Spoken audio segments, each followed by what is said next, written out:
Hi everyone, welcome to my another video. आज का video बहुत इम्पोर्टेंट है और जो लोग इस पहेली को समझना चाहते हैं निकोला टेस्ला की कि क्या वो वाकई में एलियन थे जिन्होंने यहाँ इस अर्थ प्लेनेट पे आके इतने सारे ज़रूरी आविष्कार किए जिसकी वजह से ह्यूमैनिटी को इतनी मदद मिली। ख़ास तौर पे उन्होंने वो साइंस जिन दुनिया के सामने लेकर आए जो क्रिएटर, जो परमपिता परमेश्वर है उसके लेवल की साइंस थी, यानी कि उसके रल्म की साइंस थी, यानी कि है आज भी। तो दोस्तों, ये बात जो है बहुत ही कम लोग जानते हैं। जैसे कि आप लॉ 1 का भी जिक्र अगर करें, लॉ 1 के बारे में भी अगर आप उसकी बुक पढ़ें तो उसमें भी निकोला टेस्ला को वेन्यूशियन बताया गया है, रा ने बताया था।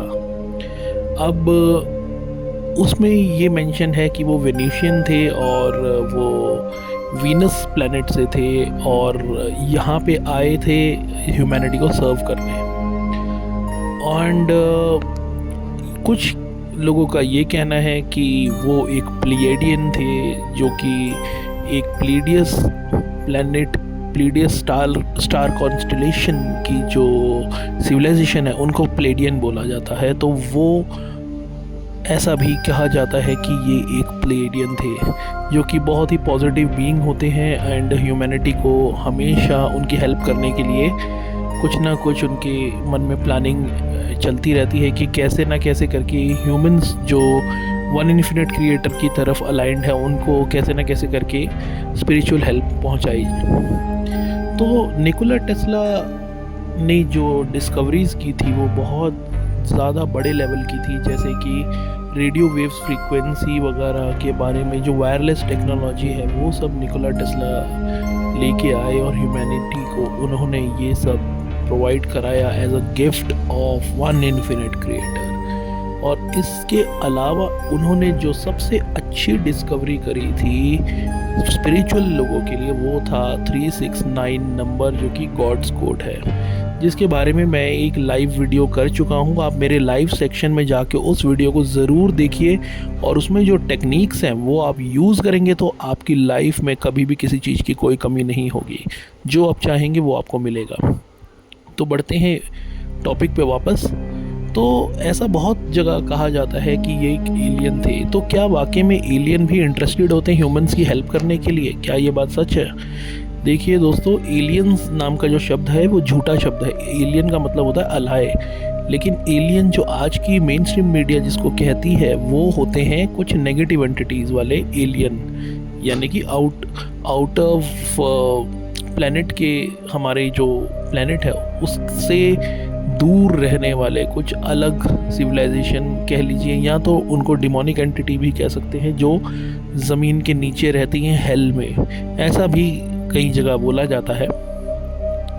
लेकिन ये जो निकोला टेस्ला थे इनको एलियन ना मान करके एक दूसरी सिविलाइजेशन का एक रीइंकार्नेशन कह सकते हैं, यानी कि हाईली एडवांस सिविलाइजेशन का कोई रीइंकार्नेशन था। तो हम ह्यूमंस में प्रॉब्लम क्या है कि हम हर जो एक्स्ट्रा टेरेस्ट्रियल है उसको, हर एक्स्ट्रा टेरेस्ट्रियल को हम लोग एलियन ही मान लेते हैं और नेगेटिव मान लेते हैं। लेकिन कुछ सिविलाइजेशंस हैं उनको एलियन शब्द देके उनकी हम बेइज्जती नहीं कर सकते। वो एक सिविलाइजेशन है, जैसे प्लेडियन है एंड वैसे बहुत सारी हैं, सीरियंस हो गए, लाइरियन हो गए। तो ये इनके बारे में कहा जाता है कि ये बहुत ही ज़्यादा स्पिरिचुअल और लव वाइब्रेशन में रहने वाले बीइंग्स हैं। तो निकोला टेस्ला हो सकता है उस सिविलाइजेशन के हों, लेकिन जिस तरह रा ने बताया है लॉ ऑफ वन में कि ये एक वेन्यूशियन थे, वो उसकी अपनी अंडरस्टैंडिंग होगी और मैं उसके बारे में लॉ ऑफ वन के नज़रिए से नहीं बता सकता। I am not any one who is advocating law of one, मेरा कुछ ऐसा नहीं है। लेकिन ये बात बिल्कुल कहीं ना कहीं फैक्ट निकलती है कि ये जो प्लेडियंस होते हैं और जो अदर कॉन्स्टेलेशन में रहने वाले अच्छे बीइंग्स हैं जो ह्यूमंस की हेल्प करना चाहते हैं, जब उन्हें मौका मिलता है वो री इनकारनेशन लेके यहाँ पे आते हैं और यहाँ पर कुछ ऐसी चीज़ें, टेक्नोलॉजीज़ ह्यूमंस को देते हैं जिससे उनका भला हो। अब 369 की जो टेक्निक है उसके बारे में कितने ही लोग जानते होंगे।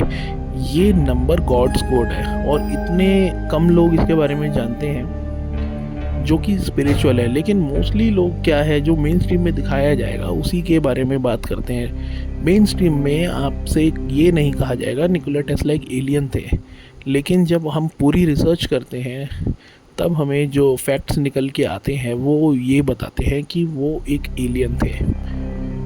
तो ऐसा कहा जा सकता है कि वो कुछ ऐसे पॉजिटिव एक्स्ट्रा टेरेस्ट्रियल बीइंग हैं, क्योंकि जो टेक्नोलॉजी वो लेकर आए थे यहाँ पर इस प्लेनेट पे वो कोई सोच भी नहीं सकता था। एटमॉस्फेयर में से इलेक्ट्रिसिटी बनाना और Tesla coil, unlimited energy source बनाना, लेकिन उनकी हार्डली कोई टेक्नोलॉजी यहाँ पे यूज़ हो रही है। 1% भी उनकी टेक्नोलॉजी हम यहाँ पे यूज़ नहीं कर रहे हैं। अगर हम 1% से ज़्यादा 5% भी उनकी टेक्नोलॉजी यूज़ कर लें तो ह्यूमैनिटी फ्री हो जाएगी इस मैट्रिक्स से। इतनी ज़बरदस्त उनकी टेक्नोलॉजीज़ वगैरह हुआ करती थी।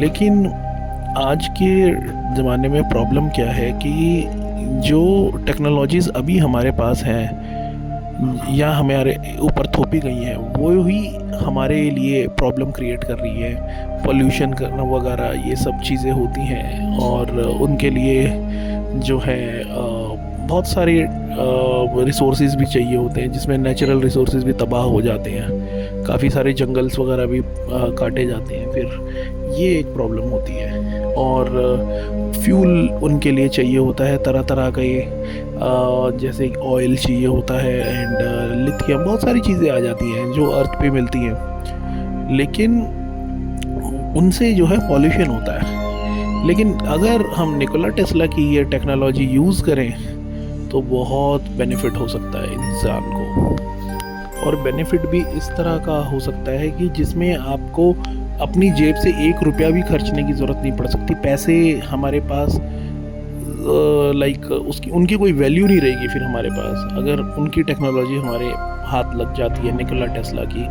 फिर तो ऐसा हो जाएगा इस प्लेनेट पे कि सब लोग जो हैं वननेस में आ जाएंगे और क्राइम वगैरह बिल्कुल ख़त्म हो जाएगा एंड यहाँ पर हारमनी हो जाएगी, बहुत अच्छा हो जाएगा और इससे ह्यूमैनिटी का भला होगा। और वो जब इन सब चक्कर से फ्री हो जाएंगे जिसमें हमारी को पॉल्यूशन वगैरह करना पड़ता है एंड बहुत सारे जंगल काटने पड़ते हैं और बहुत सारे रिसोर्सेज लगते हैं, तो वो ईश्वर की खोज में लगेंगे और वन इन्फिनिट क्रिएटर के साथ पूरी तरह अलाइंड हो जाएंगे। और हो सकता है ये जो दूसरी सिविलाइजेशन है वो भी हमारे साथ रहना शुरू करे। तो चैनल को सब्सक्राइब कीजिए, लाइक एंड शेयर। मिलते हैं नेक्स्ट वीडियो में, तब तक के लिए thank you, bye and please subscribe करोगे तो सपोर्ट मिलेगा। Thank you.